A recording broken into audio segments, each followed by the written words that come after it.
رہ کر نماز پڑھیے. نماز پڑھنے کے لیے وہابی بننا ضروری نہیں. نماز سنیوں پر ہی فرض ہے. آئیے دو سوالات آئے ہیں کچھ.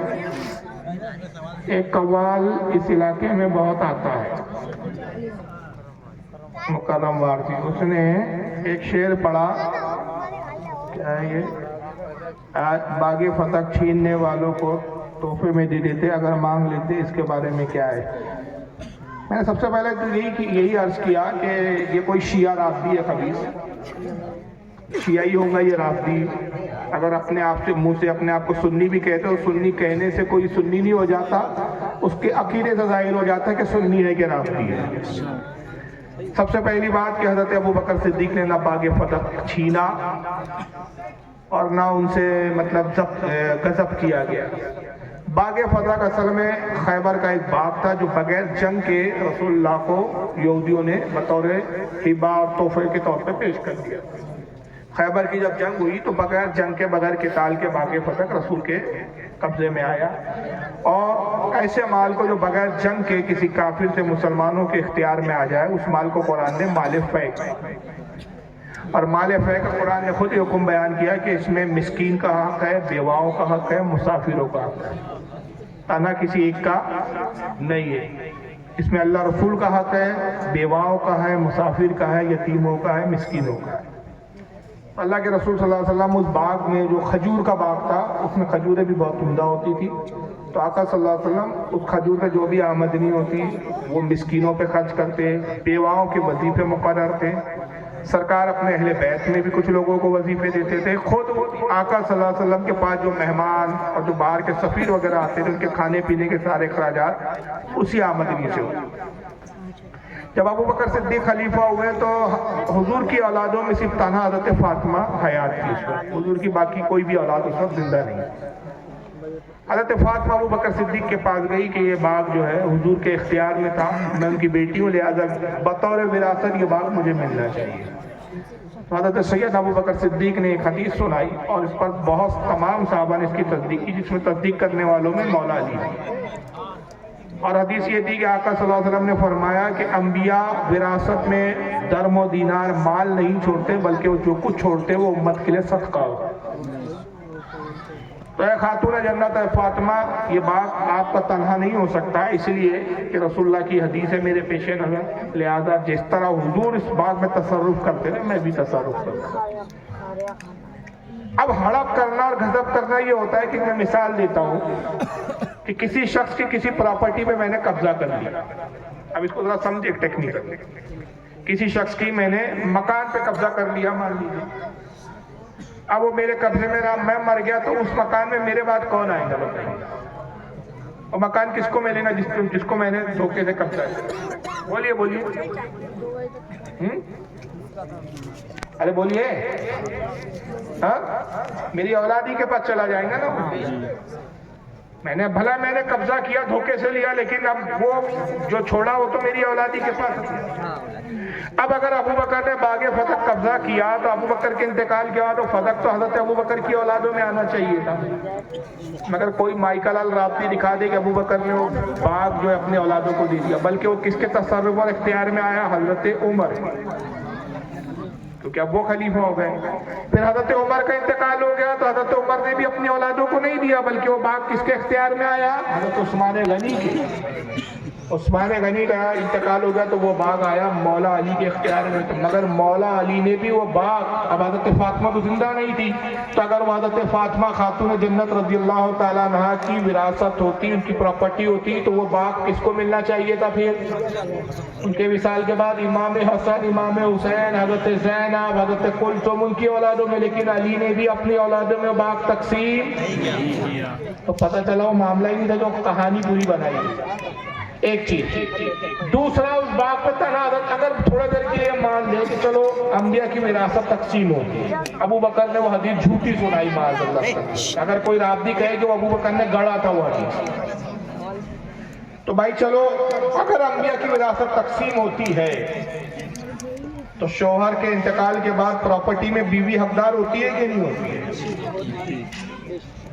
تو تنہا حضرت فاطمہ کو بھی نہیں ملتا, وہ حضور کی 9 بیویاں حیات تھیں, تو وہ 9 بیویوں کا بھی حصہ تھا. پھر اس میں خود ابو بکر کی اپنی بیٹی تھی حضرت عائشہ صدیقہ، اس میں ایک بیٹی حضرت عمر کی تھی حضرت حفصہ جو نبی کی بیوی تھی. تو ابو بکر نے نہ حضرت عائشہ کو دیا نہ حضرت حفصہ کو دیا. تو اس سے صاف ظاہر ہوا کہ یہ حدیث کے پیش نظر ان کے اوپر یہی لازم تھا کہ وہ تنہا حضرت فاطمہ کو دینے کا اختیار نہیں رکھتے تھے. اب یہ شیعوں نے جو کہانی بنائی ہے کہ فتح کھڑا کر لیا، یہ کر لیا، یہ سب قصے کہانی کی باتیں ہیں، اس کی حقیقت سے کوئی تعلق نہیں ہے. اور اگر تعلق ہے تو مجھے یہ بتائیے کہ جو آج قوال طبلے پیٹ پیٹ کے حضرت ابو بکر کو لان تان کر رہا ہے، تو جاہل سے پوچھو کہ شیعوں میں جو سب سے بڑے امام جس کو مانتے، جن کی فقہ پہ شیعہ عمل کرتے ہیں، وہ کون ہے امام؟ وہ امام جعفر صادق. کون ہے امام؟ جعفر صادق. امام جعفر صادق کی جو والدہ تھی ان کا نسب کیا تھا ذرا بتا دیں. تو قوال کو 14 سال کے بعد آج تک پیٹ میں درد ہے. اور اہل بیت کا حال کیا ہے کہ حضرت امام جعفر کی والدہ کا نام ہے ام فردہ، اور ام فردہ کے والد کا نام ہے حضرت قاسم، حضرت قاسم کے والد کا نام ہے حضرت محمد، اور محمد کے والد کا نام ہے حضرت ابو بکر صدیق. امام جعفر کے کون ہیں؟ نانا. یہ اہل بیت کی رشتہ داریاں کیسے ہوئی بھائی صاحب؟ پھر چلیے اور آگے بڑھیے. حضرت ابو بکر صدیق کا مثال، حضرت ابو بکر کی بیوی سے کس نے نکاح کیا؟ پھر حضرت علی نے. اس وقت حضرت محمد جو ابو بکر کے بیٹے تھے وہ چھوٹے تھے، نابالغ تھے. وہ اپنی والدہ کے ساتھ حضرت علی کی خدمت میں آ گئے. علی نے ان کی پرورش کی. تو جس نے مال غضب کیا اس کے بیٹے کو کیوں پالتے حضرت علی؟ نفرت ہونی چاہیے تھی. تو ان میں تو محبت الفت تھی. آج 14 سال کے بعد ایک قوالوں کو بڑی نفرت. تو اہل بیت میں بہت ساری رشتہ داریاں تھی، یہاں تک کہ حضرت ابو بکر صدیق کے داماد تھے حضرت زبیر. اور زبیر کون تھے؟ رسول اللہ کے پھوپھی زاد بھائی، حضور کی سگی پھوپھی کے بیٹے تھے حضرت زبیر. ان کی بیوی کون تھی؟ حضرت اسما جو ابو بکر کی بیٹی تھی حضرت عائشہ سے بڑی. حضرت زبیر ابو بکر صدیق کے داماد تھے. حضرت زبیر کے 3 بیٹے ہوئے، اس میں ایک حضرت عبداللہ بن زبیر بڑے، اور ان سے چھوٹے والے تھے حضرت مصعب ابن زبیر، یعنی حضرت سیدنا ابو بکر صدیق کے نواسے. ان کا نکاح کس سے ہوا؟ حضرت زینب سے جو کربلا میں تھی، بعد میں کربلا سے واپس مدینہ لوٹ آئی. ان کا نکاح ہوا حضرت مصعب ابن زبیر. تو بھائی بہت ساری رشتہ داریاں ان میں آپس میں رہی اور آخری تک قائم رہی. تو وہ تو رشتہ داریاں کرتے رہے، ایک دوسرے سے تعلقات رہے. یہ جن کا تعلق نہیں، جن کے عصب و نسب کے پتہ نہیں، جن کے باپ داداؤں کے پتہ نہیں، ان کے پیٹ میں درد ہو رہا ہے یہ لے کے بیٹھے ایسا ہوا تھا. تو بھائی اپنی خیر مناؤ، کہا دوسروں کو دیکھتے بیٹھے. ایک سوال ہے کہ باویوں کے پیچھے نماز پڑھنا کیسا ہے؟ یہ تو اتنے سارے بیان کے بعد اس کی ضرورت ہی نہیں ہے. خود ہی سمجھ جانا چاہیے کہ ایسے بدکار اور بدعقیدوں کے پیچھے کہاں سے نماز. اپنی نماز کو برباد کرنا ہے ان کے پیچھے نماز نہیں ہوگی. اس لیے کہ نماز کی پہلی شرط کیا ہے؟ ایمان. وضو نہیں ہے، ایمان کے بعد وضو ہے. وضو کے لیے پانی نہ ملے تو سبسٹیٹیوٹ ہے، الٹرنیٹ ہے. کیا ہے؟ تیمم. ایمان نہ ہو تو اس کا کوئی سبسٹیٹیوٹ نہیں ہے. ایمان ہی ہے. تو ان کے پیچھے تو نماز ہو ہی نہیں سکتی. وہاں بھی تو رشتہ داری رکھنا کیا ہے؟ وہ اسی طرح کا جواب ہے. جو سبھی فرقوں کو صحیح کہے وہ کیسا ہے؟ وہ طارق جمیل کا ویڈیو دکھاتی میں نے بتا دیا. وہ طارق جمیل جیسا بیوقوفی ہے.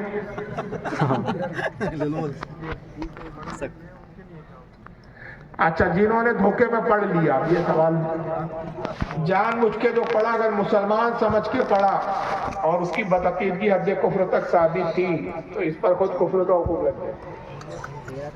اس لیے کہ وہابیوں پر ہمارے جو علماء نے فتویٰ دیا وہ یہ ہے کہ من شک فی کفرہ و عذابہ فقط کفر. جو ان کے کفر اور عذاب سے میں شک کرے وہ بھی کافر ہے. جو ان بدعقیدوں کے کفر اور عذاب میں شک کرے وہ بھی کافر ہے. اگر مسلمان سمجھ کے پڑھا تو یہ خود کلمہ پڑھے، خود اپنی بیوی سے دوبارہ نکاح کرے اور توبہ کرے. اور اگر ناواقفی میں پڑھ لیا تھا، اس وقت عقیدے پتہ نہیں تھے، بعد میں بھی سمجھ میں آیا، تقریر سن لی، کسی مولانا نے سمجھایا یا کسی تقریر میں سمجھ میں آ گئی کہ بھائی ان کے تو عقیدے گندے. اب کچھ عرصہ تک تو نماز پڑھ لی تھی، تو توبہ کر لیں سچے دل سے، اور جتنی نماز ان کے پیچھے پڑی ہو ساری نمازوں کو لوٹائیں۔ واجب الاعادہ ہے، وہ نماز ذمے پہ باقی ہو، نماز کوئی بھی قبول ہوئی نہیں اس میں سے۔ جی السلام علیکم۔ وعلیکم السلام۔ حضرت یہ نام خدا کا ہے، جیسے کہتے ہیں مولا علی سے انہوں نے جنگ لگی تھی اور ہمارے میں ان کو مانتے نہیں ہیں وہ لوگ، تو ابھی میری بھیج چل رہی تھی نہانے سے پہلا۔ اچھا جی ہاں، تو میں نے کہا کہ اعلیٰ حضرت بھی فتویٰ لگاتے ہیں، تو میں نے کہا نہیں، ہم ان سے معلومات کر کے بتائیں گے ہی، کیونکہ حضور کے صحابہ کو غلط نہیں کہا جاتا۔ دیکھیں حضرت امیر معاویہ رضی اللہ تعالیٰ عنہ رشتے میں رسول اللہ کے ہماری اپنی زبان میں سالے لفظ بولتے ہیں، وہ مناسب نہیں ہے۔ اس کو میں یوں کہوں گا کہ ان کی سگی بہن ام حبیبہ رسول اللہ کی بیوی زوج مطہرہ، یعنی رشتے میں تھے وہ بھی۔ اب جو حضرت علی سے ان کے جو معاملات ہوئے، جنگ صفین ہوئی اور حضرت زبیر اور حضرت طلحہ اور حضرت عائشہ سے بھی حضرت علی کے ساتھ جنگ ہوئی، جنگ جمل۔ ان سب معاملات جو صحابہ کے ہوئے، اس کو ہمارے اپنے مطلب محدثین جو جملہ استعمال کرتے ہیں اس کو کہتے ہیں مشاجرہ۔ صحابہ کے آپس میں جو بھی اختلافات ہوئے، جس کی بنیاد پہ جنگیں تک ہوئی، ان میں آپس میں ایک دوسرے کے لیے سے لڑے، انہوں نے تلواریں کھینچی ایک دوسرے پر، اس کو کہتے ہیں صحابہ کے درمیان میں مشاجرہ۔ اس کے بارے میں ہمارے تمام علماء اہل سنت کا پہلا تو اتفاق اس بات پر ہے کہ صحابہ کے مشاجرات کے بارے میں گفتگو نہیں کرنی۔ یعنی اس کی مثال ایسی ہے کہ جھگڑا باپ اور چچا میں ہے تو اچھے بچوں کا کام ہے کہ نہ باپ کی محبت میں چچا کو گالی بکے اور نہ چچا کے دفاع میں باپ کو غلط کرا دے، خاموشی اختیار کیا۔ وہ دونوں کا اپنا لیول کا معاملہ ہے۔ اگر ہے کہ عقیدہ کیا رکھے تو عقیدہ یہ ہے کہ ہمارے علماء کا اس پہ اجبار اتفاق ہے کہ امیر معاویہ ہو، چاہے حضرت زبیر ہو، چاہے حضرت طلحہ ہو، چاہے حضرت عائشہ ہو، ان کی جو حضرت علی سے ہوئی، حق اس میں حضرت علی کے ساتھ۔ حق پر کون تھے؟ مولا علی۔ ذرہ برابر بھی آپ غلطی پر نہیں۔ یہ لوگوں سے غلطیاں ہوئی، لیکن ان کو اپنی غلطیوں کے بعد میں احساس بھی ہوئے، انہوں نے رجوع بھی کیا، اور اس بنیاد پر ان کی غلطیوں کو خطا اجتہادی کہا ہے۔ اور خطا اجتہادی کے بارے میں اصول یہ ہے کہ اس پر بھی نیکی ہے، نہ کہ گناہ۔ اس پر بھی کیا ہے؟ نیکی ہے اللہ کی بارگاہ میں۔ اور خود مولا علی سے پوچھا گیا جنگ صفین وغیرہ کے بارے میں، السنن الکبریٰ امام بہقی کی حدیث کی کتاب ہے، اس میں موجود ہے کہ حضرت علی سے پوچھا گیا کہ حضور یہ جنہوں نے آپ سے جنگ کی کیا یہ مشرک تھے؟ آپ نے فرمایا یہ مشرک کیسے ہو سکتے ہیں؟ یہ تو شرک سے بھاگ کر آئے تھے۔ کہا کیا یہ منافق تھے؟ مولا علی نے فرمایا منافق کیسے ہو سکتے ہیں؟ منافقین تو وہ ہوتے کہ جو نماز نہیں پڑھتے، یہ تو رات رات بھر شب بھر نمازوں میں گزارتے تھے۔ کہا پھر انہوں نے آپ سے جنگ کی تھی کون تھے؟ کہا آپ نے فرمایا کہ یہ ہمارے بھائی تھے۔ کہا انہوں نے ہم سے بغاوت کی اور جب یہ ہماری طرف لوٹ آئے تو ہم نے ان کو قبول کیا۔ مصنف ابن ابی شیبہ، جو امام ابن ابی شیبہ بہت بڑے محدث گزرے ہیں، جو امام بخاری، امام مسلم اور امام ابو داؤد، تین محدث کے بڑے استاد ہیں۔ ان کی حدیث کی کتاب ہے جو 12 جلدوں میں آتی ہے، المصنف ابن ابی شیبہ۔ اس میں حدیث نقل کرتے ہیں کہ مولا علی سے پوچھا گیا کہ حضور جو صفین میں قتل ہوئے اور جو آپ کی طرف قتل ہوئے، دونوں کا کیا انجام ہے؟ فرمایا دونوں جنتی ہے، ہمارے مخالفین بھی جنتی ہے، ہم بھی جنتی ہیں۔ اب یہ سوال یہ پیدا ہوتا عقل کا گھوڑا کوئی دوڑائے کہ بھائی جب دو لوگ لڑ رہے ہیں تو ایک صحیح ہوگا دوسرا غلط ہوگا، تو جو غلط ہے وہ جنتی کیسے؟ تو ایکچوئل میں ان کی جو جنگ تھی وہ نفس کی بنیاد پر نہیں تھی۔ ان کے جو آپسی اختلافات تھے، جو جنگیں لڑی انہوں نے، اس بنیاد پہ نہیں تھا کہ نعوذ باللہ ایک دوسرے سے حسد و دشمنی تھی۔ اپنے اپنی دلیلیں تھی ان کے پاس۔ حضرت امیر معاویہ اس لیے کھڑے ہوئے علی کے خلاف کہ عثمان غنی کی شہادت ہوئی۔ بلوائی ایک گروپ تھا جس نے عثمان غنی کو شہید کیا، اور وہی بلوائی حضرت علی کی فوج میں شامل ہو گئے۔ حضرت امیر معاویہ عثمان غنی کے چچا زاد بھائی تھے، رشتے میں سب سے قریب اس وقت جو تھے وہ امیر معاویہ تھے۔